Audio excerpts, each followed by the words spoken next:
دوسرے مقام پر رب ذوالجلال فرماتا ہے وعد اللہ الذین آمنوا منکم وعملوا الصالحات لَيَسْتَخْلِفَنَّهُمْ فِي الْأَرْضِ، اللہ تعالیٰ نے وعدہ کیا ایمان والوں سے، تم میں سے جو ایمان والے ہیں ان سے اللہ تعالیٰ نے وعدہ کیا کہ جو ایمان لائے وَعَمِلُوا الصَّالِحَاتِ اور اچھے عمل کیے، اللہ نے ان سے وعدہ کیا کیا؟ اللہ فرماتا ہے لَيَسْتَخْلِفَنَّهُمْ فِي الْأَرْضِ، وعدہ اللہ نے یہ کیا، اور انعام بھی اللہ نے بڑے دینے ہیں، بڑے انعام دینے ہیں ایمان والوں کو، اچھا کام کرنے والوں کو۔ لیکن دنیا کے اندر انعام کیا ملے گا؟ یہ دنیا کا انعام ہے۔ تو اللہ فرماتا ہے میں نے وعدہ کر لیا ان لوگوں سے، ایمان لاؤ، اچھے عمل کرو، میں زمین میں تمہیں خلیفہ بناؤں گا، زمین میں تمہیں خلیفہ بناؤں گا۔ اب یہ آیت نبیوں کے بارے میں تو نہیں، ایمان لائیں وہ تو ہوتے ہی مومن ہیں، نبی ایمان نہیں لاتے، نبی تو آتے ہی مومن ہے۔ تو پتہ چلا یہ بات نبیوں کی نہیں ہو رہی، نبیوں کی امت کی ہو رہی ہے۔ قرآن مجید فرقان حمید کی اس آیت کے سب سے پہلے مخاطب صحابہ ہے، تو جن کو سب سے پہلے خلیفہ بنایا گیا، تو پتہ چلا کہ یہ انعام اللہ کی طرف سے ملا ہے۔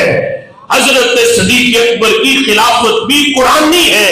قرآن مجید فرقان حمید میں اللہ تعالیٰ نے اس کو بیان کیا، ایمان لاؤ، اچھے عمل کرو، تو میں زمین میں تمہیں اپنی خلافت عطا فرماؤں گا، تمہیں خلیفہ بناؤں گا۔ تو حضرت صدیق اکبر چونکہ پہلے خلیفہ ہیں، قرآن مجید فرقان حمید کی یہ آیت بتاتی ہے کہ اس آیت کے سب سے پہلے مصداق بھی حضرت صدیق اکبر کی ذات گرامی ہے۔ اب امام بغوی نے اور امام ابن ابی حاتم نے اپنی تفسیر کے اندر اس بات کو لکھا، ہم اپنی طرف سے تفسیر نہیں کر رہے، ابن ابی حاتم کی تفسیر میں ہے ان ولایت ابی بکر و عمر فی کتاب اللہ۔ لوگ کہتے ہیں کہ ان کو صحابہ نے مشورے سے خلیفہ بنایا، یہ کہتے ہیں کہ حضرت صدیق اکبر کی ولایت، ان کی خلافت اور حضرت عمر کی خلافت یہ صرف صحابہ کا مشورہ نہیں تھا، یہ قرآنی فیصلہ تھا۔ فی کتاب اللہ، ان کی خلافت اللہ نے قرآن میں بیان کی ہے۔ اور امام بغوی نے لکھا وفی الآیات دلالۃ علی خلافت صدیق و امامت خلفاء الراشدین، یہ آیت کریمہ جو ہے یہ دلالت کرتی ہے حضرت صدیق اکبر کی خلافت پر بھی، اور حضرت خلفاء راشدین جو ہیں ان کی امامت و خلافت پر بھی یہ آیت کریمہ دلالت کرتی ہے، یعنی اس آیت سے ان کی خلافت اور امامت ثابت ہے۔ اس سے پتہ چلا کہ یہ خلافت محض صحابہ کا مشورہ نہیں، یہ قرآنی فیصلہ بھی ہے، اور خالق کائنات جل جلالہ کی طرف سے روز ازل سے یہ معاملہ طے شدہ ہے۔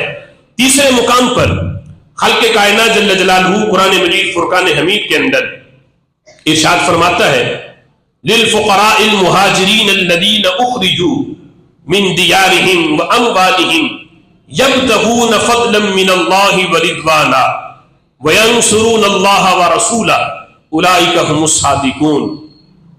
اس پوری آیت کے اندر اللہ نے مہاجرین کی شان بیان کی کہ وہ مہاجرین جن کو مکہ سے نکال دیا گیا، پھر مدینہ شریف کے اندر آئے، وہاں ان کی زمینیں بھی تھی، مال بھی تھا، گھر بار بھی تھا، سب کچھ اللہ اور اس کے رسول کی رضا کے لیے سب کچھ چھوڑ دیا، نہ مال کی پرواہ کی، نہ گھر والوں کی پرواہ کی، نہ رشتہ داروں کی پرواہ کی، نہ زمینیں دیکھی، سب کچھ چھوڑ چھاڑ کے اللہ کے لیے اور اللہ کے رسول کے لیے مکہ چھوڑ کے مدینہ آ گئے۔